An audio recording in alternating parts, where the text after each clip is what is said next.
Thank you, thank you. तो भाई स्वागत है आपका। तो भाई सबसे पहले बात करते हैं कुछ नए इम्पोर्टेंट अपडेट्स की, जो अभी रिसेंटली थाईलैंड ने स्टार्ट किए हैं। सीन ऐसा है भाई, थाईलैंड दे रहा है फ्री डोमेस्टिक फ्लाइट्स। उसका between September to November 2025 Thailand दे रहा है फ्री डोमेस्टिक फ्लाइट्स। हावेवर आपको उसका मैं आपको थोड़ा ये बता दूं, क्या बोलते हैं उसको, उसके जो अभी ये किए हैं, चालू किए हैं उन्होंने, जितने भी डिटेल्स उन्होंने पब्लिश किए हैं, उसके हिसाब से ऐसा है भाई कि थाईलैंड आपको दे रहा है फ्री डोमेस्टिक फ्लाइट्स।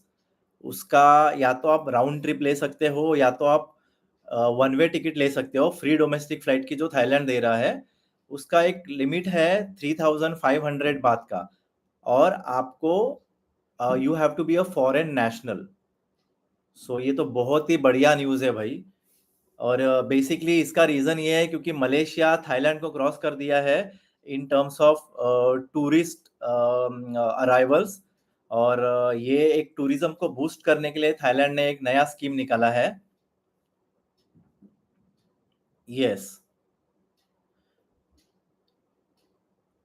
हाँ, जरूर जरूर राम, आसाम के ट्रिप में भी आएंगे, डेफिनेटली। यस, डेफिनेटली डेफिनेटली, वो है मेरे जहन में। एनीवेज, सो पहला था भाई लेटेस्ट अपडेट, थाईलैंड दे रहा है फ्री डोमेस्टिक फ्लाइट्स, और ये इंडियंस के लिए भी एप्लीकेबल है। तो डेफिनेटली सारे इंडियंस इस स्कीम का फायदा उठा सकते हैं, ऑफ कोर्स। और आपके जो भी अगर कुछ क्वेरीज है तो प्लीज चैट में लिखिए थाईलैंड ट्रिप के बारे में। सेकंड ऐसा है भाई, टी डैक के बारे में मुझे बहुत सारी क्वेरीज आ रही थी। जो थाईलैंड डिजिटल अराइवल कार्ड है, वो कितना दिन पहले भरना है, क्या उसका प्रोसेस है। टी डैक का ऐसा है भाई, टी डैक जो है वो एक रिक्वायरमेंट है जो आपको भरनी है बिफोर यू एंटर थाईलैंड। ठीक है। अभी आप वो इमिग्रेशन के लाइन में खड़े रह के भी आप वो भर सकते हो। उस अगर आपने यहाँ से जाते टाइम, इंडिया से या कहाँ से भी आप जा रहे हो, तो आपने अगर टी डैक नहीं भरा है तो आपको कोई रोकेगा नहीं। टी डैक एक हार्डली 5 मिनट्स का ऑनलाइन प्रोसेस है, जो आप खड़े खड़े आपके मोबाइल पे भी कर सकते हो। आपको एक क्यूआर कोड आता है, और वो आपको देना है, बस दैट्स इट। टी डैक का इतना कुछ मतलब बहुत जितना हाइप करके रखा है, उतना भी बहुत ज्यादा ये नहीं है, वो डिटरेंट फैक्टर नहीं है। टी डैक बेसिकली आपकी जो वेबसाइट है टी डैक के, मैं आपको दे देता हूँ नीचे लाइन में, डिस्क्रिप्शन में। ये हो गया टी डैक के बारे में। अभी दूसरा है भाई, मेरे को जो क्वेरीज आई थी, मैं बेसिकली ट्राई करूंगा कि जो मुझे कमेंट्स में क्वेरीज आई थी मैं उनका रिप्लाई देने का। तो भाई एक क्वेरी ऐसी थी कि हमको कितना कैश लेके जाना चाहिए, या फिर यूएसडी लेके जाए, या फिर हम थाई बात लेके जाए। तो भाई अगर मेरा पर्सनल ओपिनियन ये है कि आप यहाँ से थाई बात ही लेके जाइए, इंडिया में कन्वर्ट करके, वो बेटर रहेगा आपके लिए। क्योंकि देखो, 10,000 थाई बाद आपको वो इमिग्रेशन काउंटर पे पूछ सकते हैं, क्योंकि ये रिक्वायरमेंट है। 10,000 थाई बाद मैं एडवाइस करूंगा आपको, मिनिमम 10,000 तो आप कैरी कीजिए पर पर्सन। अगर आप फैमिली हो तो 20,000 थाई बाद। और अगर इमरजेंसी के लिए आप ये यूएस डॉलर आपके पास रख सकते हो। तो ये हो गया भाई करेंसी के बारे में। मेरा एडवाइस रहेगा ये। बाकी अभी बात करते हैं भाई, बहुत सारे जो पूछ रहे थे, कुछ कमेंट्स ऐसे थे कि भाई अगर आप रात में मतलब 10, 11, 12 बजे, या फिर सुबह 3, 4 बजे अगर आप लैंड करते हो थाईलैंड एयरपोर्ट में, तो आपके पास क्या ऑप्शंस है सिटी सेंटर जाने के लिए। देखिए, अगर आप डॉन मुएंग एयरपोर्ट पे लैंड करते हो, तो आपके पास भाई टैक्सी के अलावा कोई ऑप्शन नहीं है। क्योंकि जो बसेस जाती है A1, A2, A3, A4, वो मेजरली 11 बजे बंद हो जाती है रात में। सुबह भले वो 6 बजे चालू होती है, लेकिन 11 बजे रात में बंद होती है। और वहां से मेट्रो जो है वो भी एक एसआरटी लाइन है, रेड लाइन, बट वो भी रात में 11, 11:30, 12 बजे बंद हो जाती है। तो अगर आपका जो अराइवल टाइम है वो मेट्रो या फिर जो बसेस जाती है डॉनमयंग एयरपोर्ट से, अगर उसके बाद का है तो भाई आपके पास टैक्सी के अलावा कोई ऑप्शन नहीं है। बट इसका मैं एक आपको छोटा-सा हैक दे देता हूँ। सीन ऐसा है कि भाई आप अगर सोलो हो या सोलो नहीं भी हो, so you can approach other travellers जो वहाँ पे आपके साथ लैंड हुए हैं and you can share a ride. ये मैंने किया है बहुत बार और ऑफ कोर्स बाकी के जो भी ट्रैवलर्स रहते हैं, उनको भी अपनी कॉस्ट बचानी ही है, तो ये एक वायबल ऑप्शन हो सकता है आपके लिए। दूसरा अगर आप सुवर्ण भूमि में लैंड करते हो, तो सुवर्ण भूमि एयरपोर्ट में भी सेम सीन है भाई।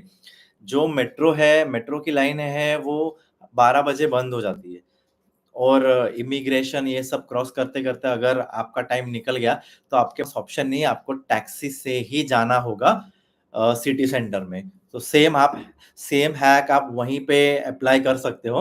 आप जो फेलो ट्रैवलर्स है या फिर जो फेलो पैसेंजर्स है, उनसे बात करके आप टैक्सी राइड शेयर कर सकते हो। ग्रैब बेटर रहेगा, ग्रैब ही कीजिए क्योंकि अगर आप एयरपोर्ट से टैक्सी लेते हो, तो आपको 50 बात का तो सबसे पहले सरचार्ज लगता है और फिर बाद में अगर वो टोल बिल का है चलो ठीक है, वो तो ग्रैब में भी लगेगा लेकिन एडिशनल आपको 50 बात टू 100 बात का सरचार्ज लगेगा अगर आप एयरपोर्ट से टैक्सी लेते हो। दूसरा बात हो गया भाई बहुत टाइम ऐस दूसरा बात हो गया भाई आपको सिम कार्ड कैसे लेना है? देखिए आपके पास 2 से 3 ऑप्शन हैं। एक तो मैं मेरा हाईएस्ट रिकमेंडेशन है भाई आप ई-सिम करवा के जाइए, थाईलैंड में अगर आप जा रहे हो तो। ई-सिम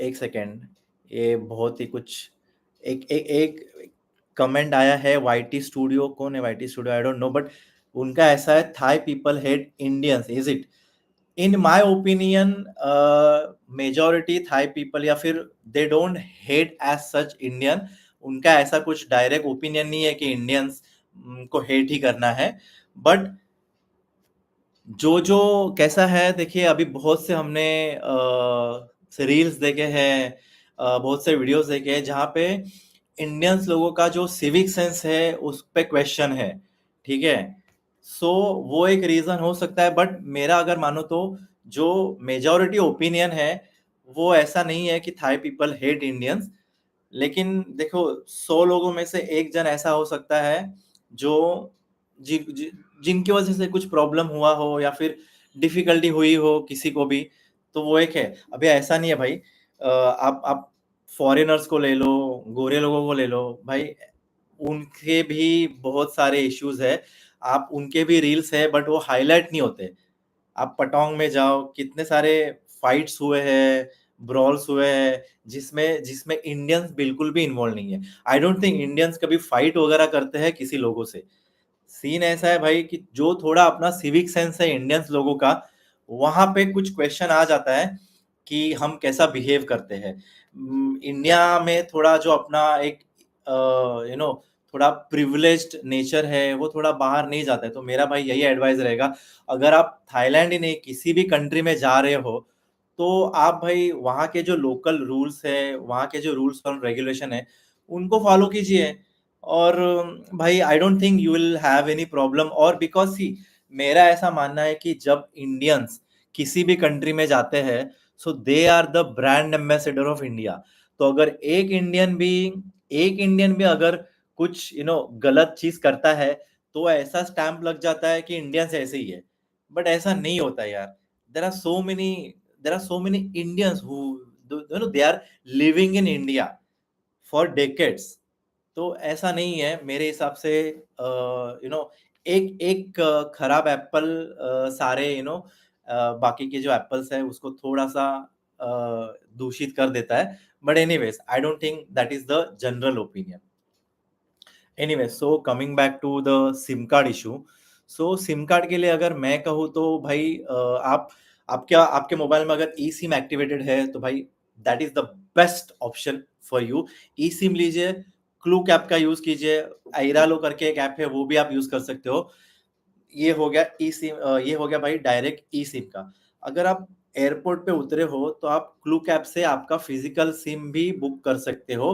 हार्डली आपको 500-600 में आ जाएगा वो दूसरा हो गया भाई क्लूक ऐप का क्लूक ऐप बहुत भाई फायदे के लिए है 500-600 में आ जाएगा और और अगर आप वो भी नहीं कर पाए तो थाईलैंड में 7-Eleven है, वहां से कीजिए। बट वहां पे आपको मैं बता दूं, थाईलैंड में जो 7-Eleven है, हो सकता है वो आपको, वहां पे दो कैटेगरीज होते हैं, एक जो जनरल रेगुलर सिम जो थाई पीपल भी यूज करते हैं, और दूसरी कैटेगरी होती है टूरिस्ट सिम।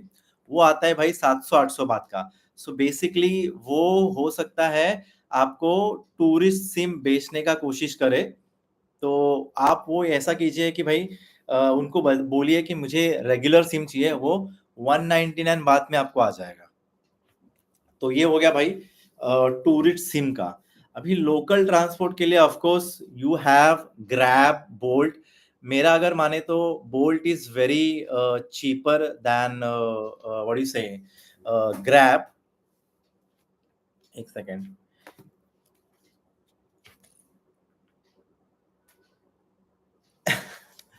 एनीवेज, सो ऐसा है कि भाई ग्रैब जो बोल्ट जो है वो ग्रैब से बहुत सस्ती है, 30-40%। सो मैं तो मेजोरिटी बोल्ट ही यूज करता हूँ। बट ग्रैब में एक भाई आपको एडेड एडवांटेज ऐसा आ जाता है कि आप ग्रैब से फूड ऑर्डर कर सकते हो, तो वो एक सही है आपके लिए भाई।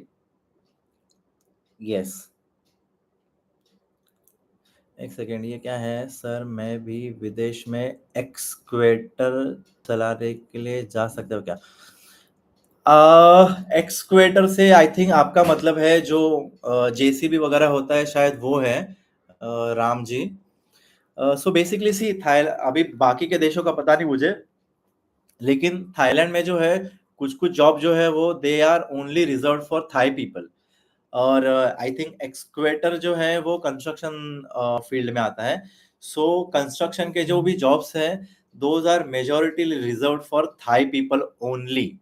सो वहाँ पे बड़ा ही मुश्किल हो सकता है आपको, लेकिन बेशक आप बाकी कुछ और कंट्रीज है वहाँ पे आप ट्राई कर सकते हो। यस। सो अभी आगे बढ़ते हैं भाई। सो ये हो गया एक बेसिक सेंस। अभी मैं आपको थोड़ा सा एक आइडिया देता हूँ, आप अगर फर्स्ट टाइम थाईलैंड जा रहे हो तो आपको रहना कहाँ पे है। सी देखिए, बैंकॉक में अगर मैं बात करूँ तो जो सुखुमवित एरिया है, अभी सुखुमवित को बहुत लोग मिस मिसकंसेप्शन ऐसा है कि सुखुमवित मतलब जो नाना और अशोक बीटीएस है, बेसिकली ऐसा नहीं है। एक सुखुमवित रोड है बैंकॉक में, which is almost 50-100 kilometres long. और वहां पे हर एक ऐसी गलियां है सुखुमवित 1, 2, 3, 4, 5। सो उसमें से सॉय 11, सॉय 10, सॉय 12, सॉय 13 जो है वो बेसिकली एक टूरिस्ट एरिया है। अगर आपको बैंकॉक में टूरिस्ट एरिया में रुकना है तो, और वो नाइट लाइफ के लिए बहुत ही ज्यादा फेमस है भाई। मतलब सारे मेजर नाइट लाइफ जो स्पॉट्स है वो वहीं पे है, और मेजोरिटी जो टूरिस्ट है वो वहीं रुकते हैं। मैंने रिसेंटली उसका एक वीडियो भी बनाया कि आपको अगर सुखुमवित के नाना बीटीएस और अशोक बीटीएस के बीच में अगर रुकना है तो आपके पास कौन से बजट होटल के ऑप्शंस हैं, वो आप वीडियो चेकआउट कर सकते हैं। मेरा लास्ट ही वीडियो है। दूसरा है भाई, अगर आपको शॉपिंग एरिया में रहना है तो सियाम करके एक एरिया है, सियाम या फिर रचा थेवी भी है। वो एक बेस्ट एरिया है जहाँ पे आप शॉपिंग अगर आपको एक्सप्लोर करनी है आप वहां पे रुक सकते हो। वो भी बीटीएस से कनेक्टेड है। मेरा हमेशा आपको कहना रहता है कि भैया अगर आप बैंकॉक में रुके हो तो आप बीटीएस की कनेक्टिविटी के जो वॉकिंग डिस्टेंस है वहीं पे रुको। भाई आपका आपका स्टेप बहुत ही इजी हो जाएगा अगर आप बीटीएस या एमआरटी के कनेक्टिविटी एरिया में अगर आप रुकोगे तो। यस। सो अभी भाई थोड़ी बात करते हैं, ये हो गया इसका। अभी थोड़ा अगर एक खाउसान रोड की भी बहुत बात होती है कि खाउसान रोड में भी बहुत लोगों को रहना होता है। खाउसान रोड बेसिकली क्या है कि भाई एक बैकपैकर स्ट्रीट है, और which falls into the old part of Bangkok. So जो खाउसान रोड है, एक एक छोटा सा ही रोड है, हार्डली 200-300 मीटर्स का, जो एक पार्टी स्ट्रीट करके जाना जाता है। और वहां पे मेजॉरिटी बैकपैकर्स रहते हैं, जो वेस्टर्न बैकपैकर्स रहते हैं, क्योंकि वहां पे जो एकोमोडेशन है, हॉस्टल्स है, बहुत ही चीप रेट में मिलते हैं, सस्ते दामों पे मिलते हैं। लेकिन उसका एक मेजर ड्रॉबैक ऐसा है कि भाई ना बीटीएस ना एमआरटी, वहां पे कुछ भी कनेक्टिविटी नहीं है। So the only connectivity you have is taxi. और एक वो जो पर्टिकुलर खाउसान रोड का पार्टी वाइब छोड़ दिया ना, तो बाकी फिर आपको बैंकॉक एक्सप्लोर करने के लिए टैक्सी से ही हर बार जाना पड़ेगा। तो थोड़ा मतलब मेरा ऐसा ओपिनियन है कि वहाँ पे अगर आप रुकोगे ना, so you will have a major connectivity issue. तो यस, खाउसान रोड के बारे में ये है। हाँ, दूसरा अगर बात करूँ अगर आपको शॉपिंग में ज़्यादा इंटरेस्ट है, सो भाई सेंट्रल वर्ल्ड, सियाम पैरागॉन, ये कुछ हाई एंड मॉल्स है। बट अगर आपको बजट शॉपिंग करनी है ना, तो प्लैटिनम मॉल है और एमबीके सेंटर है। अभी एमबीके सेंटर के कितने सारे वीडियोस हैं यूट्यूब पे, और उसको ऐसा ब्रांडिंग है कि the biggest fake mall. Yes, it is correct, it is true. वहां पे फेक प्रोडक्ट्स मिलते हैं, लेकिन ऐसा नहीं है कि वहां पे ओरिजिनल प्रोडक्ट्स नहीं मिलते हैं। अगर आपको स्पोर्ट्स मटेरियल या स्पोर्ट्स शूज या स्पोर्ट्स जर्सी चाहिए ना, तो सुपर स्टोर करके एक वहां पे स्टोर है, जो बहुत सारे मॉल्स में भी है बैंकॉक में। वहां पे भाई आपको ओरिजिनल प्रोडक्ट्स ऑलमोस्ट 50% डिस्काउंट में मिलते हैं। यस, तो वो हो गया भाई अगर आपको शॉपिंग का चाहिए। बाकी देखो, कॉपी प्रोडक्ट्स तो एमबीके मॉल में भर भर के है। हाँ राम, हाँ जी, मैं हूँ बॉम्बे से भाई। यस, बीच बीच में भाई मैं आपके कमेंट्स का भी आंसर करते रहूंगा। हाँ, बट अगेन मेरे को मेरा जो बोलना है वो मुझे कंटिन्यू करना पड़ेगा। या सो दूसरा अगर मैं आपको बात कहूँ, बैंकॉक में अगर आप 2 या 3 दिन के लिए हो तो आप क्या-क्या एक्सप्लोर कर सकते हो? भाई सबसे पहले तो आपको वहाँ के टेम्पल्स तो एक्सप्लोर करनी चाहिए, और ख़ास करके एक तो है रिक्लाइनिंग बुद्धा टेम्पल, और दूसरा है भाई what Arun. What Arun, I think it is one of the biggest, not not biggest, but I think it is one of the most beautiful temples, और ख़ास करके यहाँ पे सनसेट टाइम पे लोग जाते हैं। How much would it cost to stay in a skyscraper if we visit Bangkok during the off season? Will we miss anything? I am from Andhra Pradesh. By skyscraper, do you mean like a 5 star hotel? क्योंकि sky scraper मतलब बड़ी building, उसका literal meaning होता है बड़ी building. सो इधर you mean 5 star hotel और N Airbnb. इसका आप मेरे को ज़रा बताइए आपका एग्ज़ैक्टली क्या है? बट एनीवेज़ मैं आपको दोनों जवाब दे दूँगा। If you visit Bangkok during the off season will we miss anything? No, absolutely not. In fact मैं मेरे जो 20 से प्लस ट्रिप्स है, उसमें कम से कम 15 बार तो मैं ऑफ सीज़न में गया हूँ, मैं रेनी सीज़न में भी गया हूँ। सी रेनी सीज़न, ऑफ सीज़न में उल्टा भाई आपको ऑलमोस्ट बिलो 50% पे आपको होटल्स या एयरबीएनबी के रेट मिल जाएंगे। सारे जो टूरिस्ट डेस्टिनेशंस है भाई, ऐसा भी सीन हो सकता है कि you are the only one in that tourist spot. तो this is absolutely the best time. मतलब मेरा अगर पर्सनल ओपिनियन बोलूं, तो off season is the best time to visit Thailand. और थाईलैंड एक ऐसी चीज है भाई, आप 12 महीने के बाद, साल के 12 महीने वहां जा सकते हो। तो ऑफ सीजन में भाई कोई प्रॉब्लम नहीं होगा। सी ऑफ सीजन बेसिकली दो सीजन को ही बोलते हैं। एक जो बहुत हीट वाला एरिया होता है, मतलब हीट वाला पीरियड होता है, जो मार्च के बाद चालू होता है, मार्च अप्रैल मई जून। वहाँ पे बहुत हीट होती है। But again since you are from South India, and generally for Indian peoples इतना भी हीट का कुछ इशू नहीं है, ठीक है। दूसरा हो गया भाई जो रेनी सीजन आता है उनका, जुलाई अगस्त सितंबर अक्टूबर, ठीक है। भाई रेनी सीजन थाईलैंड का ऐसा है ना कि मेनली अगर बारिश होती भी है तो 1 या 2 घंटे के लिए होगी, बाद में कंप्लीट सनलाइट। अभी मैं खुद भाई जून में गया था, उसके वीडियोस आएंगे। I did not encounter a rain at all. मैं मई में भी गया हूँ, ठीक है, बारिश होती है थोड़ी सी, तो यहाँ पे भी होती है यार, इतना कुछ इश्यू नहीं है। बट बारिश ऐसी नहीं होती है जैसी कंटिन्यूअस दिन दिन भर पूरा दिन बारिश गिर रही है, बिल्कुल भी नहीं। 1 घंटा गिरेगी, बाद में भाई जो धूप निकलेगी वो निकलेगी। सिर्फ थोड़ा इशू कैसा होता है, अगर आप समझो किसी आइलैंड पे हो, फीफी में हो या क्राबी में हो, और जो मेजरली डे टूर्स होती है वो तो दिन में ही होती है। तो उस टाइम पे अगर समझो बारिश या फिर थोड़ा क्लाउडी एटमॉस्फेयर है, तो थोड़ा-सा प्रॉब्लम या फिर we will not feel good कि भाई यार तो वो एक इश्यू हो सकता है। बट भाई घूमने के लिए कोई प्रॉब्लम नहीं है। होटल भाई आपको 15,000 20,000 का होटल आपको 2 या 3,000 में मिलेगा। अगर आप ऑफ सीज़न की बात करते हो तो। तो यार मेरे हिसाब से मेरी मानूँ तो off season is the perfect time to visit Thailand. भाई आप 50% से आपका कॉस्ट बचाओगे, आपका जो भी खाने-पीने का और जो भी टूरिस्ट स्टेशन है आप अच्छे से एक्सप्लोर कर पाओगे। ठीक है, कमिंग बैक टू ये कौन है? हाँ, coming back to your question YT studio, if you visit Bangalore during off season का दे दिया मैंने। You will not miss anything of course. Skyscraper like 100 floor.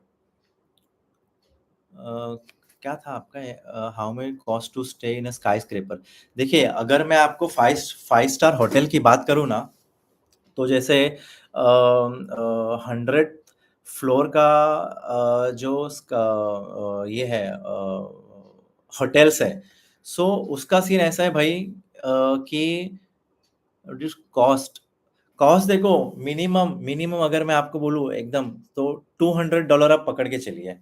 ये एक मैं आपको बॉल फॉक फिगर दे रहा हूँ, $200 एंड आई थिंक दैट थोड़ा आप वैसा आपको पकड़ के चलिए। मिनिमम अगर आपको स्काई स्क्रैपर में रहना है। अभी मैं अगर मैं मेरी बात करूँ तो मैंने हाँ 30th मैं एयरबीएनबी किया था, मैंने 30th फ्लोर पे रुका था और उसका मैंने दिया था भाई, you won't believe, in Bangkok it was 2500, but again it was in off season. But ऐसे भी एयरबीएनबीज़ है जो 9,000 10,000 lavish like 1000 square feet house, उसके आप वो रेंज में आप पकड़ के चल सकते हो। बहुत ही ज़्यादा नहीं है लेकिन मेरे हिसाब से तो। और अगर आप पटाया वगैरह में जाओगे तो और भी सस्ता है, फुकेट थोड़ा ज़्यादा महँगा है। ठीक है, नेक्स्ट जी सर कोई आई मीन 100 हाँ, तो दे दिया। नवीन कुमार जी का है, सर गो आईबीबो से होटल बुक किया है, पे भी किया है, प्रॉब्लम तो नहीं होती ना वहाँ जाने के बाद? लाइक रूम तो जो देखा है वो मिल जाएगा ना? ग्लो पटाया होटल। ग्लो पटाया होटल मुझे पता है, ग्लो पटाया होटल। अगर आप पहले सवाल करते तो मैं ये आपको रिकमेंड नहीं करता। होटल का कोई प्रॉब्लम नहीं है क्योंकि वो सस्ता है। आई आई थिंक 3 या 3-4,000 मैक्सिमम उसमें आपको आ गया रहेगा वो पर नाइट। बट ना भैया वो जो एरिया है ना, वहाँ से वॉकिंग डिस्टेंस नहीं है।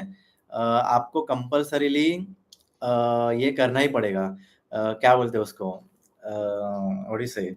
ग्रैब या बोल्ट। तो बट होटल के बारे में उसके रिव्यूज़ बहुत अच्छे हैं। मैंने उसको मतलब मेरे जो रिसर्च है या फिर जब मैं सर्च करता हूँ होटल के लिए, तो वो डेफ़िनेटली मैंने उसको बहुत अच्छे से कंसीडर किया है, ग्लो पटाया को।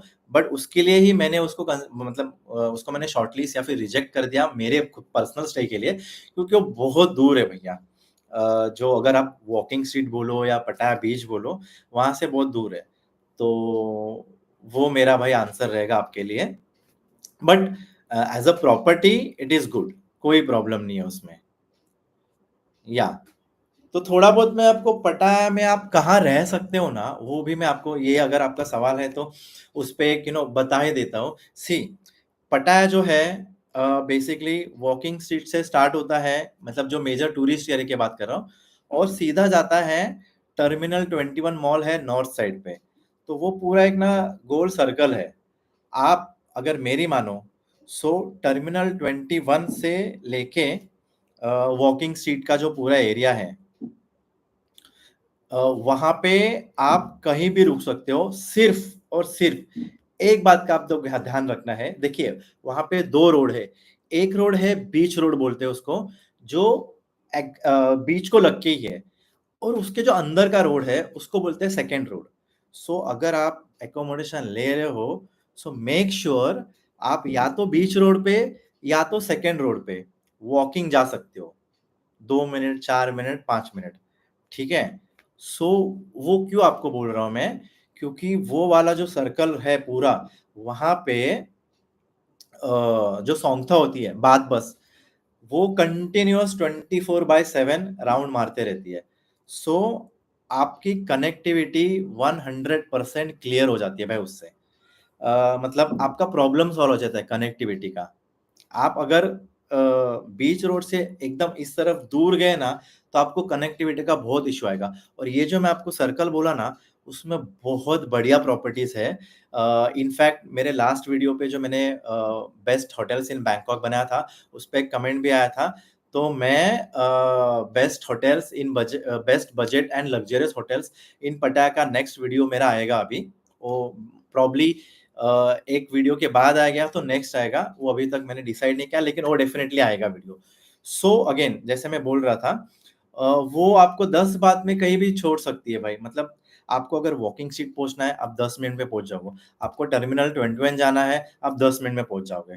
और अगर आपको मैं बताऊँ कि आपको अगर इंडियननेस चाहिए थोड़ा ज़्यादा करके, सो भाई जो वॉकिंग स्ट्रीट के पीछे का एरिया है, जहाँ पे नोवा प्लैटिनम या बेवर्ली होटल है, आप वहाँ पे आपका एकोमोडेशन बुक कर सकते हो।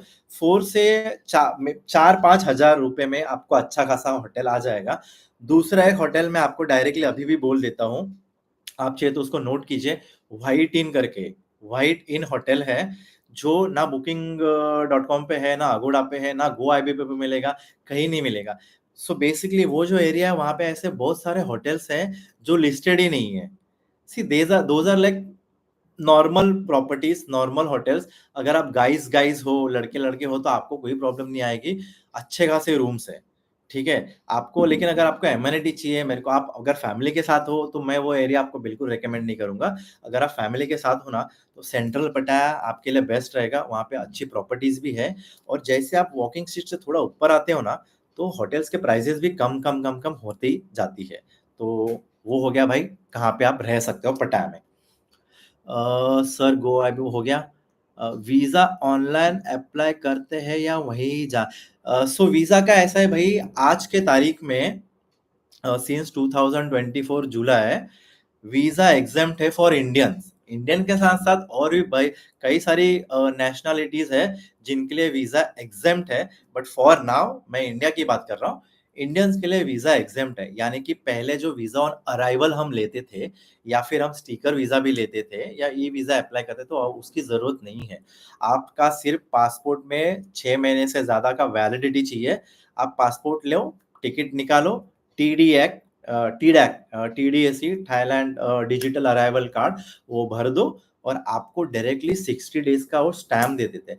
भले आप थाईलैंड में 4 दिन, 5 दिन, 10 दिन रुके हो, लेकिन आपको स्टैम्प तो 60 डेज का ही मिलेगा, ठीक है? So as I said, visa का कोई इशू नहीं है अंटिल फर्दर नोटिस। तो ये आप जरूर इस स्कीम का फायदा ले सकते हो। और क्या है, सितंबर एंड में जा रहा हूँ, how will be weather there and also other things. See, सितंबर अक्टूबर में रेनी सीजन का एंड चालू होता है, बट बारिश थोड़ी फोर तो होएगी, बारिश होएगी। मतलब अपने इंडिया जैसी वहाँ बारिश नहीं होती है भाई साहब। बहुत ही रेयर ओकेजन पे बारिश होती है। जैसे कि अभी मैंने आपको बताया, I was there for a entire month in June, जिसमें से कम हफ्ता भर तो मैं पटाया में भी था। तो बारिश मेरे को एक्चुअली में बिल्कुल नहीं मिली। हार्डली इवनिंग के टाइम पे थोड़ा आधा 1 घंटा, और कभी-कभी क्लाउडी एटमॉस्फियर। तो अगर आप कोलान जा रहे हो ना, कोरल आइलैंड, तो आप थोड़ा वेदर ऐप पे चेक करना नेक्स्ट डे के लिए। तो अगर सनी है तो वो दिन आप कोलान प्लान कीजिए। मैं इसीलिए बोल रहा हूँ, क्योंकि जो फिर अगर क्लाउडी होता है ना एटमॉस्फियर, तो जो एक ब्लूइश वाटर, जो आप मेरे पीछे भी टीवी पे भी देख सक रहे हो, ये जो आपको ग्रीनिश टर्कोइज जो फील आती है ना, वो नहीं आती है। फील इन द सेंस, वो जो कलर्स है ना, वो नहीं आते हैं अगर क्लाउडी हो तो। एनीवेज, वीजा का हो गया, सितंबर का हो गया। वहाँ 8 मास क्या पूछ रहे हैं, वहाँ पर इंडियन सिम कार्ड का रेट अच्छा है। अच्छा है। नेट कॉलिंग का या वहाँ पर लेना होगा और कॉस्ट क्या होगा? भाई देखो मैं वोडाफ़ोन का सिम यूज़ करता हूँ। मैं उसमें by default international roaming active करता हूँ। हाउएवर मैं कोई प्लान नहीं लेता हूँ इंटरनेशनल का। उसमें हम मतलब वोडाफ़ोन की बात कर रहा हूँ मैं, उसमें एक ऑप्शन ऐसा है कि आप सिर्फ़ ऑन रख सकते हो। आपने कॉल उठा लिया, तो ही आपके पैसे कटेंगे। आपने डेटा यूज़ किया, तो ही आपके पैसे कटेंगे, लेकिन वो भाई बहुत महँगा है। ठीक है? सो इट इज़ ऑलवेज़ एडवाइज़ेबल आपका जो इंडियन सिम है, उसपे देखो इनकमिंग एसएमएस तो चालू रहेंगे। आप अगर इंटरनेशनल रोमिंग चालू रखोगे तो इनकमिंग कॉल्स आ जाएँगे आपको, लेकिन आप वो उठाना मत। मैं उठाता नहीं हूँ, मेरे को अगर किसी का कॉल आया, मैं उसको कट करता हूँ और मैं व्हाट्सएप पे कॉल कर लेता हूँ। थ्रू व्हाट्सएप मैं कॉल कर लेता हूँ। तो वैसा है, तो वो आपके लिए ईज़ी हो जाएगा और सिम कार्ड की बात मैंने अभी थोड़ी देर पहले ही की, आप वो रिवाइंड करके भी देख सकते हो बट थोड़ा रिपिटिटिव हो जाएगा बट सिम कार्ड आप यहाँ से क्लूक से बुक कर सकते हो या तो फिर आप 7-Eleven से लीजिए और आपके पास कोई ऑप्शन नहीं है तो ही एयरपोर्ट पे लीजिए। तो अभी भाई मैं थोड़ी अपनी जो मेरी अपकमिंग थाईलैंड की ग्रुप टूर है भाई, मैं थोड़ी उसकी बात कर लेता हूँ। भाई ग्रुप टूर में मैंने एक पोल भी किया था, तो उसमें कम से कम 5-6 लोगों ने मुझे इंटरेस्ट भी दिखाया है, व्हिच इज़ रियली नाइस और अभी तक मेरे पास कम से कम 4 बुकिंग्स आ चुकी है और 31st अगस्त का मैंने लास्ट डेट रखा है। सो देखिए ये जो ग्रुप टूर है भाई बहुत मज़ेदार होने वाली है।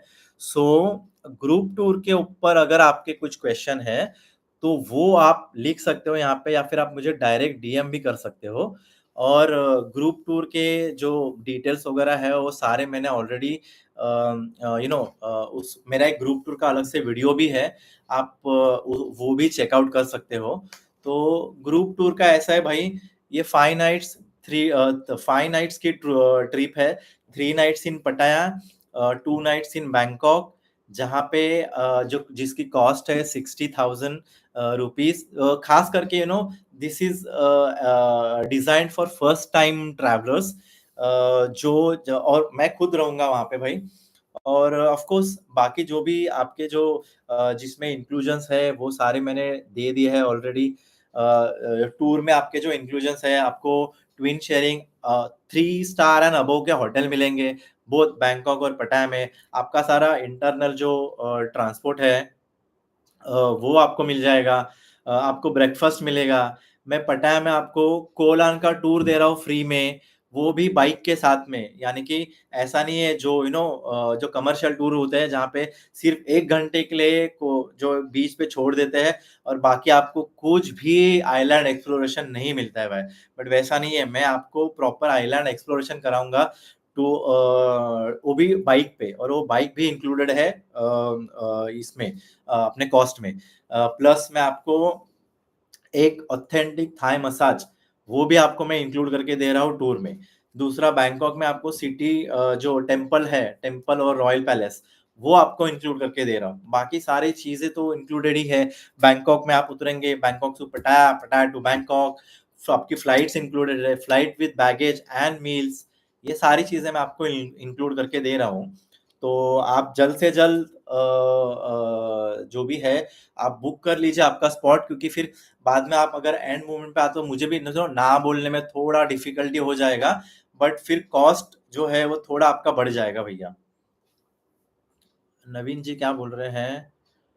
सितंबर हाँ ये हो गया वेदर हो गया वहां पर इंडियन सिम कार्ड भी हो गया सर मैं ये नवीन जी बोल रहे हैं सर मैं ये जानना चाहूँ कि कोई फ्रॉड तो नहीं होता ना होटल बुकिंग पे करने के बाद वहां जाने के बाद रूम हाँ मिल जाएगा भैया तो अगर आपको ऐसा भी कोई डाउट है ऐसा ही कुछ डाउट है भी तो भाई आप उसके रिव्यूज चेक कीजिए आपने जहाँ से भी आपका होटल बुक किया है आपने आईबीबो पे किया है तो उसके रिव्यूज चेक कीजिए और ग्लो पटाया जो है वो अभी उसके बारे में ऐसा मैंने कुछ तो सुना नहीं है और ऐसा नहीं होता है ज्यादा करके वो वियतनाम में थोड़ा बहुत होता है लेकिन थाईलैंड में तो नहीं होता है भैया थाईलैंड बहुत अगर वो लिस्टेड है अगोड़ा बुकिंग वेबसाइट पे, तो भाई वो मिलेगा ही मिलेगा आपके लिए।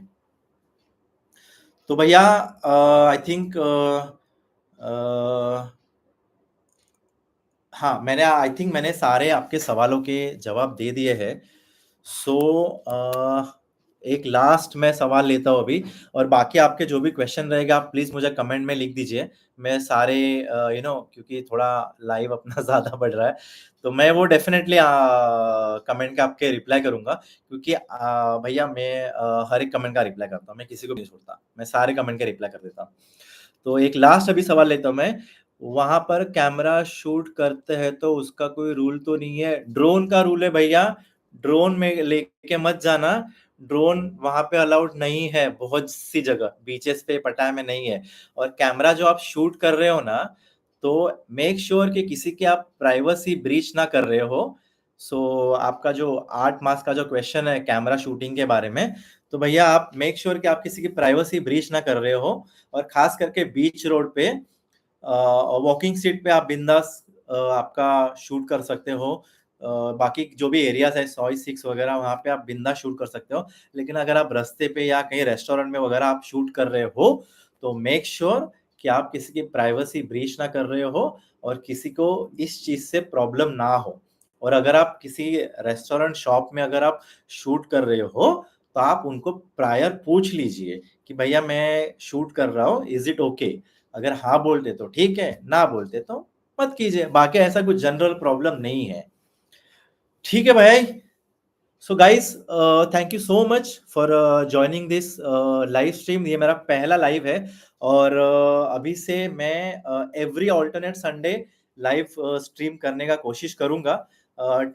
टॉपिक अपना थाईलैंड ही होगा, और आपके जो भी क्वेश्चंस हैं आप बेशक मुझे कमेंट में लिख के भेज सकते हो, सो दैट अगली लाइफ में हम वो सारे जो क्वेश्चंस हैं वो पहले कवर कर सके। सो ठीक है guys, thank you very much for joining this live, और प्लीज चैनल को सब्सक्राइब करना मत भूलिए भाई। 100K का टारगेट है, और अपने को पूरा करना है, एंड आई होप ऐसे ही हम बढ़ते रहेंगे। तो प्लीज भाई चैनल को सब्सक्राइब कीजिए, और इंस्टाग्राम पे भी फॉलो कीजिए भाई। वहाँ पे मैं लाइव अपडेट्स डालते रहता हूँ। तो और क्योंकि मुझे वहाँ पे भी अब मेरा चैनल ओपन करना है, तो मिनिमम उसके लिए 5000 फॉलोअर्स चाहिए। तो वो आप प्लीज जरा कर दीजिए सर। ठीक है भैया। So thank you so much, मिलते हैं अगले वीडियो में। Bye bye.